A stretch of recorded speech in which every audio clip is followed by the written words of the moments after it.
It's likely that what you hear, you're going to forget. What you see, you'll remember. And what you do, you will understand.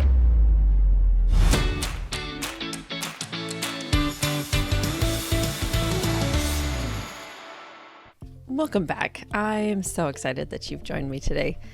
So today we're talking about 4 ways to change negative money thoughts. So first I want you to visualize a carpenter, right? A carpenter has a lot of tools, but you know what? It doesn't matter if she has the top of the line tools unless she really knows how to use them. It's been fun to teach our children how to use tools and they get so excited. I mean, they even name some of our tools. We have an oscillating tool. They named it Ollie. We have a tool that breaks up tile. They named that Doug because he's Destruction Doug.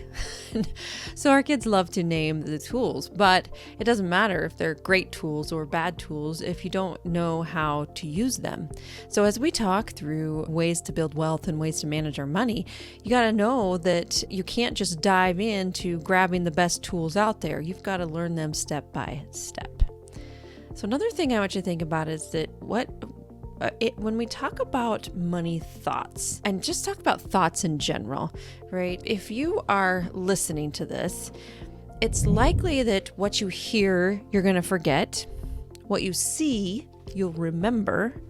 And what you do, you will understand. So one of the tricks for helping you to really remember and understand things is to use your body in ways. When you want to change negative money thoughts, you can use your body. So one of the things you can do is you can take your hand and put it on your heart, and you touch your heart, and you can say something like, my inner world creates my outer world, right?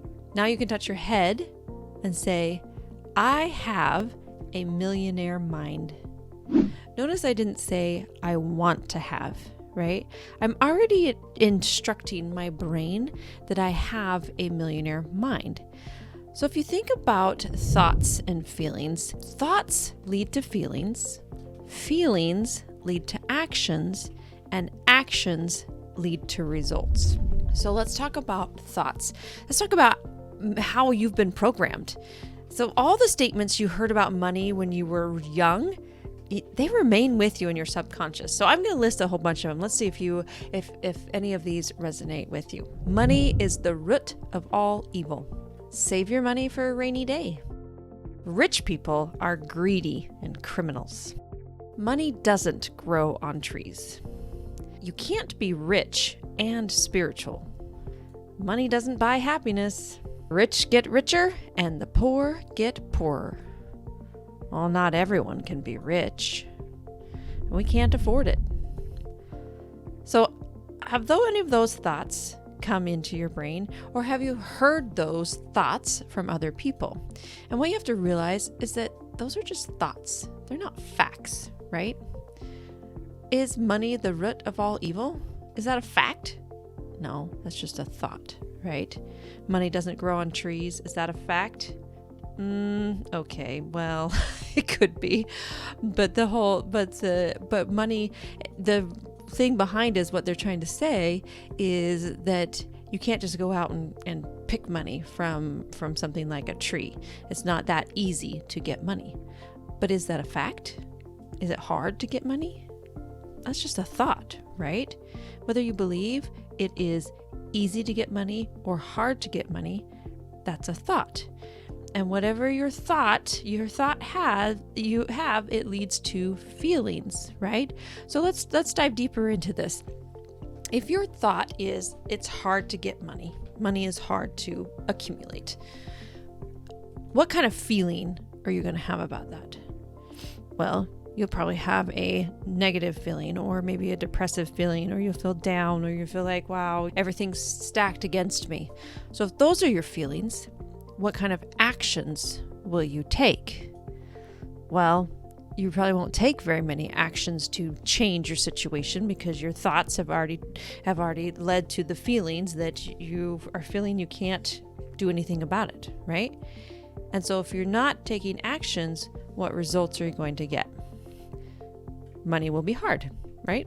So your belief and your thought is manifesting itself and resulting in exactly what you thought. Isn't that crazy? Well, what if you had a different thought? What if your thought was, money comes to me easily? Now, what kind of feeling does that generate? Well, it generates a feeling of peace and happiness, and generates a feeling of calm and like you have control of what's happening. Okay, so if that's my feelings, now what actions do I take? Well, I'm going to take actions that will bring money to me, right? And then my actions lead to the results, and the results are money does come easily to me. But it all starts with a thought. And you've got to control those thoughts. So sometimes you don't have a problem earning money. Okay, maybe money does come easily to you, but you might have a problem keeping it. A friend I know, she made $400,000 a year, but she's still scraping by. Well, why? Because her mom always said, well, rich people are greedy and they make their money off the sweat of the poor. You should have enough to get by. After that, you're a pig. Well, no wonder she was broke, right? Her mind linked up being rich with being greedy, which of course was bad. And she didn't want to be bad, so subconsciously, she didn't want to be rich. She loved her mom, but if she were to get rich, her mom wouldn't approve. So riches sure are the logical choice, right? But the mind doesn't work that way. The mind works based off thoughts to feelings, feelings to actions, and actions to results. And so we're going to talk for a minute. I'm going to give you 4 steps to change any of those negative money thoughts that you may have.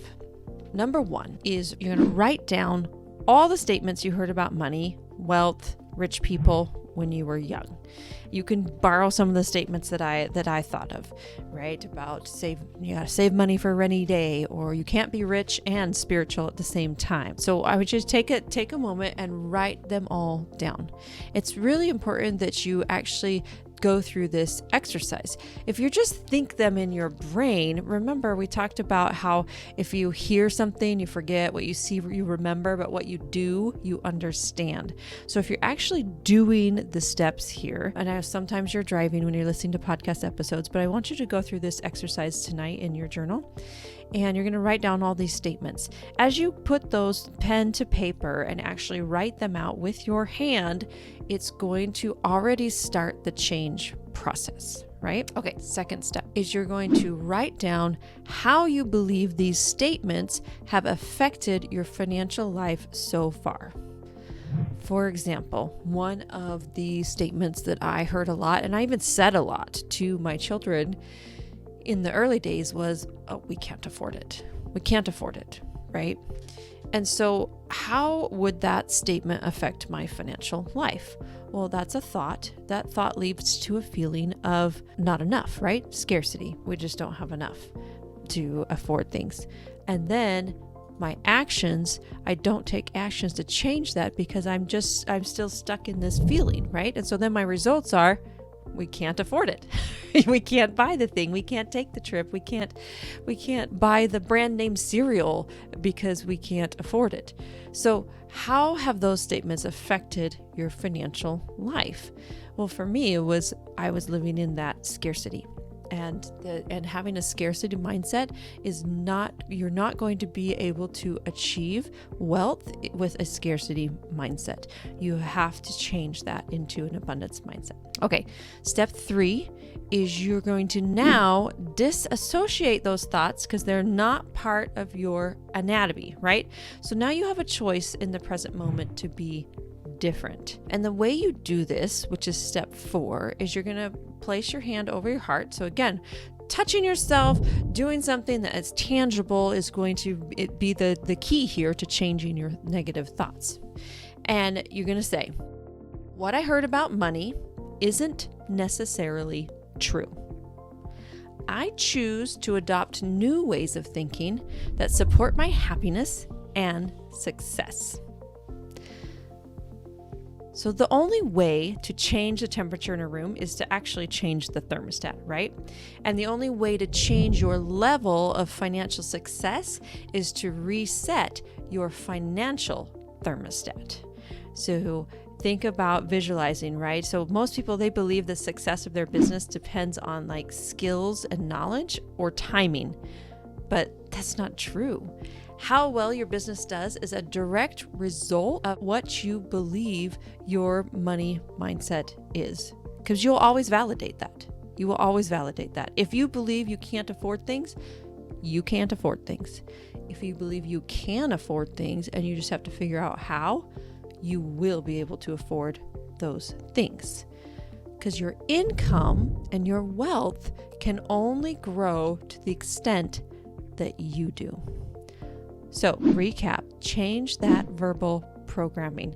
You've got to pull those negative money thoughts out and get them out of your anatomy, get them out of your body to allow for new positive money thoughts to come in.